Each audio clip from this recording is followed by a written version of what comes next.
નમસ્તે વિદ્યાર્થી મિત્રો, આજે ફરી વખત આપણે એક નવા વિડીયો સાથે જોડાવા જઈ રહ્યા છીએ.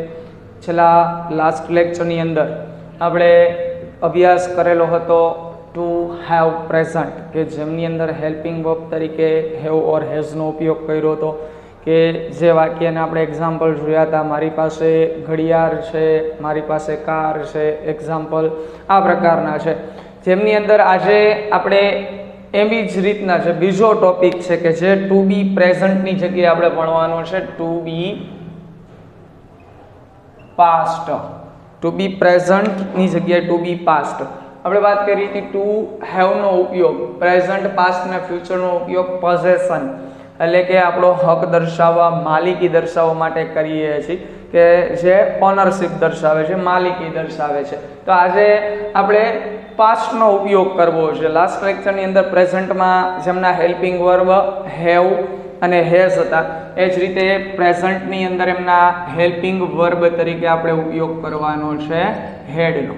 એક જ હેલ્પિંગ વર્બ છે, કયું? હેડ. હરેક સબ્જેક્ટ સાથે આપણે હેડનો ઉપયોગ કરવાનો. જ્યારે ઓપ્શન હોય ને ત્યારે આપણે વિચારવું પડે.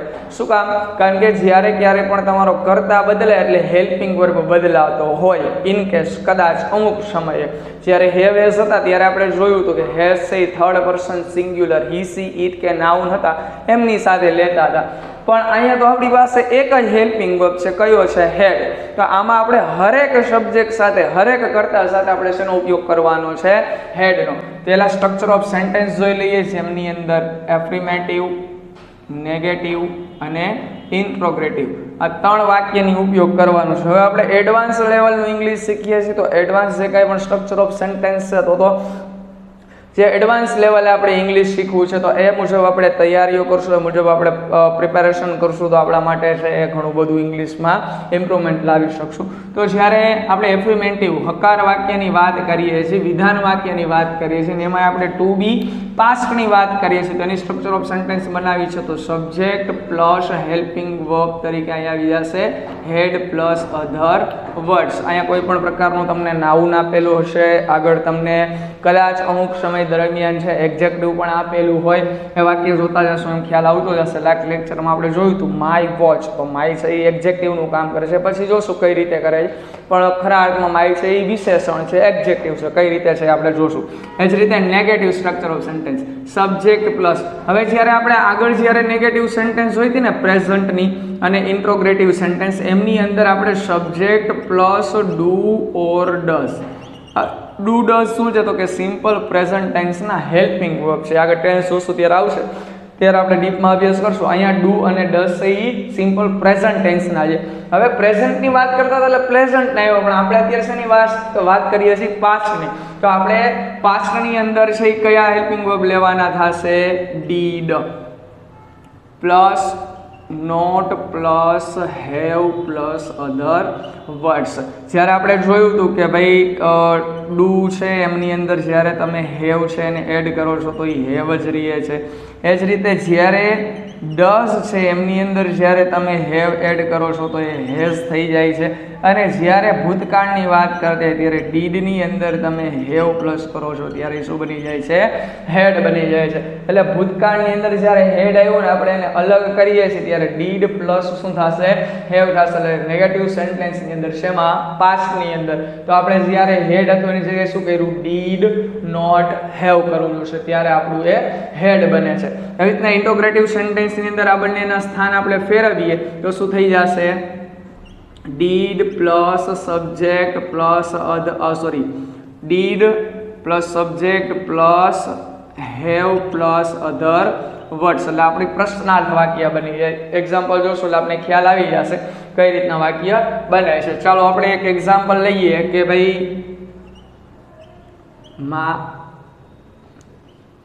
મારી પાસે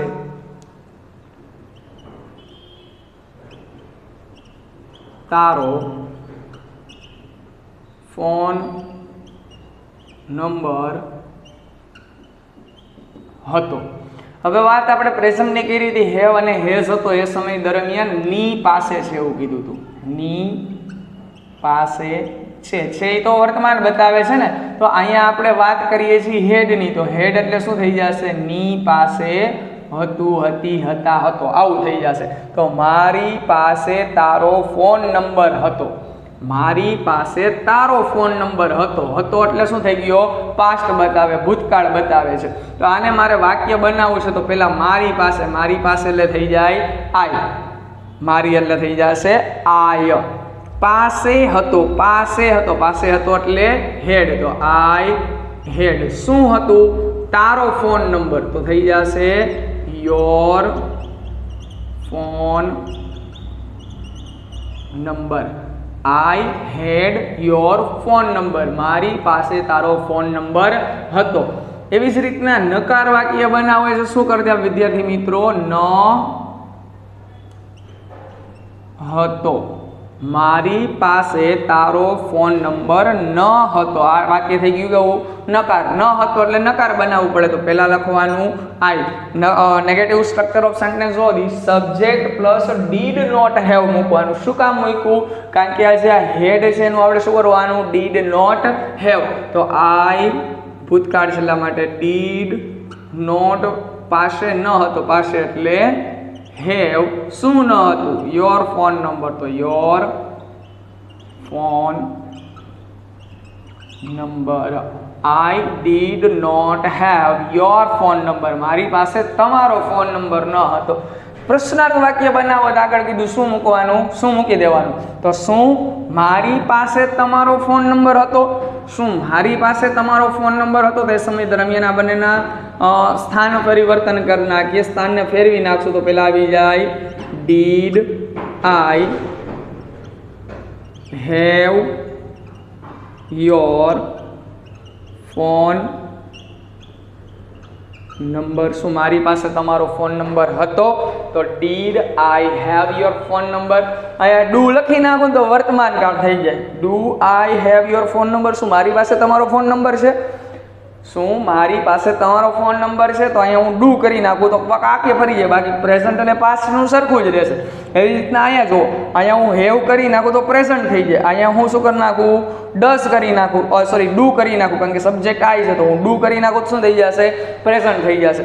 વાક્યમાં નોર્મલ એવો તફાવત છે, બહુ ઝીણો એવો તફાવત છે. જો એમની અંદર ફેરફાર થઈ જાય તો વાક્યના આખા કાળ આપણે ફરી જાય, સમય આખો ફરી જાય છે. હજી એક વધારાનું એક એક્ઝામ્પલ લઈએ કે તેઓ પાસે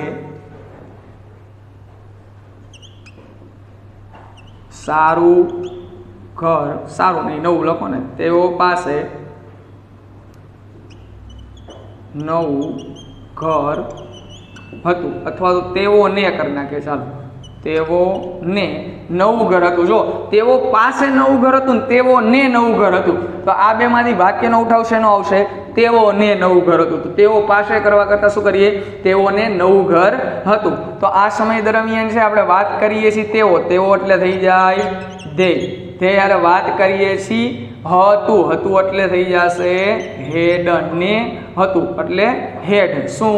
નવું ઘર, તો થઈ જશે ન્યૂ હોમ અથવા તો હાઉસ પણ તમે કહી શકો છો. તો દે હેડ ન્યૂ હોમ. તેઓને નવું ઘર હતું. નકાર વાક્ય બનાવું શું થાય? તેઓને નવું ઘર ન હતું. તેઓને નવું ઘર ન હતું. તો પહેલા ધે ન હતું પાસ્ટની વાત થાય છે તો ડીડ નકાર વાક્ય છે એટલે નોટ, ને એટલે હેવ.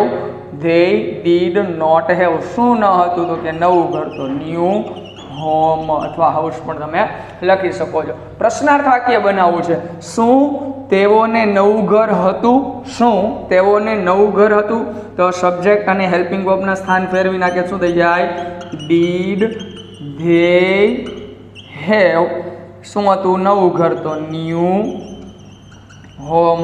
આમાં એ જ રીતના થશે કે ભાઈ અહીંયા હેવ તમે કરી નાખો તો પ્રેઝન્ટ થઈ જાય, ડુ કરી નાખો તો પ્રેઝન્ટ થઈ જાય, ડુ કરી નાખો તો પ્રેઝન્ટ થઈ જાય. પાસ્ટ છે એટલા માટે ડીડ અને હેડ લખેલું છે. એક આપણે સિંગ્યુલર લઈએ કે ભાઈ તેણી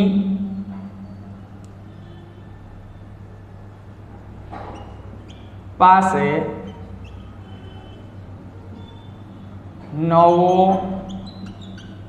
ફોન હતો. તેણી પાસે નવો ફોન હતો. તેણી એટલે શું થઈ ગયું? સી.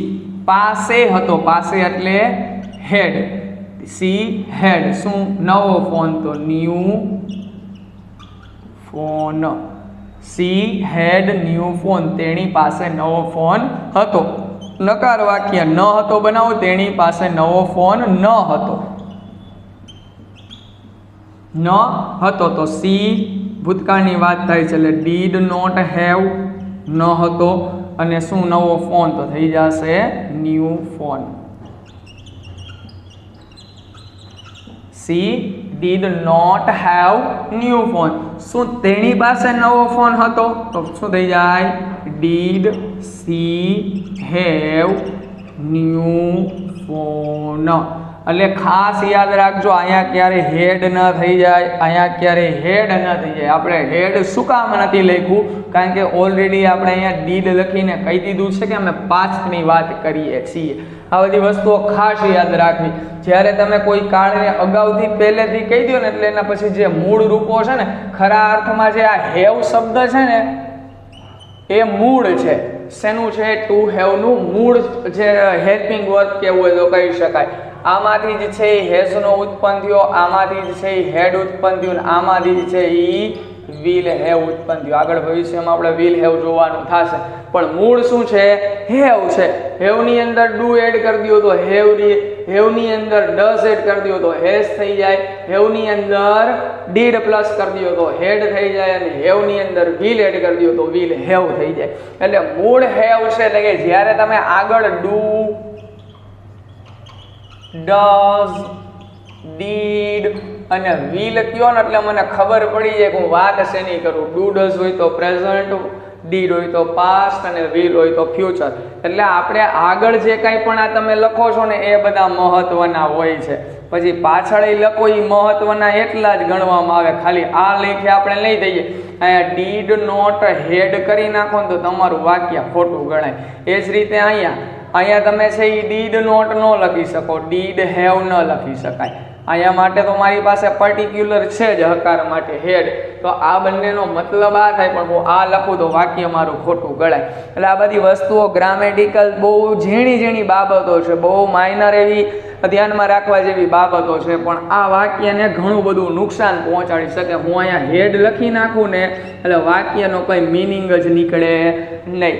એટલા માટે અહીંયા હેવની જગ્યાએ હેવ જ આવવું જોઈએ, ડીડની જગ્યાએ ડીડ જ આવવું જોઈએ. પાસ્ટની વાત થાય તો ડીડ અને પ્રેઝન્ટની વાત થતી હોય સબ્જેક્ટ અનુસાર જોવાનું. અહીંયા આઈ છે તો આવે ડુ. ચાલો લાસ્ટ એક્ઝામ્પલ લઈએ કે નામવાળું લઈએ. રાજેશને 3 બહેનો છે. રાજેશને 3 બહેનો છે. તો રાજેશ નાઉન છે તો પહેલા લખું રાજેશ, 3 બહેનો હતી. વાત કરીએ છીએ પાસ્ટની, તો રાજેશ હતી, રાજેશ ને હતી એટલા માટે થઈ જશે હેડ. રાજેશ પાસે 3 બહેનો છે એવું ન કહી શકાય, પણ રાજેશ ને 3 બહેનો હતી તો રાજેશ હેડ 3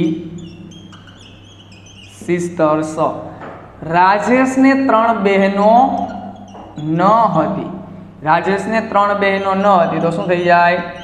Rajesh did not have. Did લખી નાખો તો અહીંયા હેડ લખવાની જરૂરિયાત નથી, અહીંયા હંમેશા શું આવશે? હેવ જ આવશે. તો Rajesh did not have 3 sisters. અને એ જ રીતે પ્રશ્નાર્થ વાક્ય બનાવવું છે. શું રાજેશને 3 બહેનો હતી?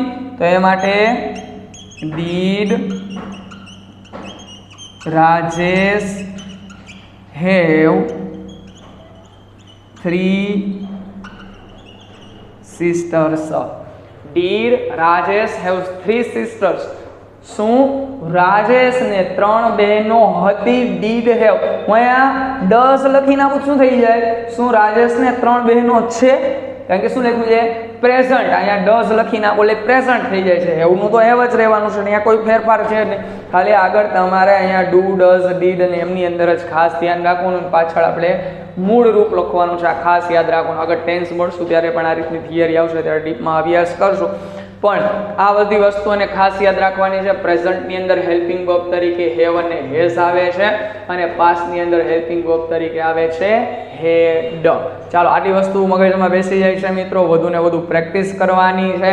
જે કાંઈ પણ વસ્તુઓ છે તમારી ઘરમાં રહેલી, એના માટે પણ તમે વાક્ય તૈયાર કરી શકો છો. મારી પાસે 2 સાયકલ છે, મારી પાસે 1 કાર હતી, મારા ભાઈ પાસે નવા પુસ્તકો છે, મારી બહેન પાસે નવું બેગ હતી. XYZ કોઈ પણ વસ્તુ તમે બનાવી શકો છો. ફ્યુચર ચાલ્યું નથી એટલે આપણે ના આવડતું, પણ જે ચાલી ગયેલા ચેપ્ટર છે, જે વસ્તુ આપણે ઓલરેડી શીખી ગયેલા છીએ, એને ડેઇલી રૂટીન લાઈફની અંદર એ જે કાંઈ પણ સેન્ટેન્સ છે એમનો યુઝ કરતા શીખીએ, કે જેથી કરીને આપણે એ જે ટોપિક ઉપર છે વધુ અને વધુ પ્રભુત્વ મેળવી શકીએ. અને આ બધી વસ્તુ આગળ જતાં આપણે કામ આવવાની છે. એટલા માટે ખાસ કરીને યાદ રાખીએ, મગજની અંદર બેસાડી દઈએ, કે જેથી કરીને આપણે આગળ જ્યારે ક્યારેય પણ કંઈ પ્રશ્ન સોલ્વ કરશું ત્યારનો સંદર્ભ ફરીથી લેવાનો થશે, ત્યારે આપણે ડીપમાં નહીં જઈ શકીએ. તો આ જે બધી બાબતો છે એમાં આપણે ડીપમાં ગયા છીએ, તો આને યોગ્ય રીતે આપણે પ્રેક્ટિસ કરી લઈએ, જેથી કરીને આગળ જતાં આપણે બધા ચેપ્ટર સારી રીતે કામ આવી શકે. તો આવતા લેક્ચરની અંદર ફરી વખત મળીએ છીએ. ત્યાં સુધી બધા વિદ્યાર્થીઓને જય હિન્દ, જય ભારત.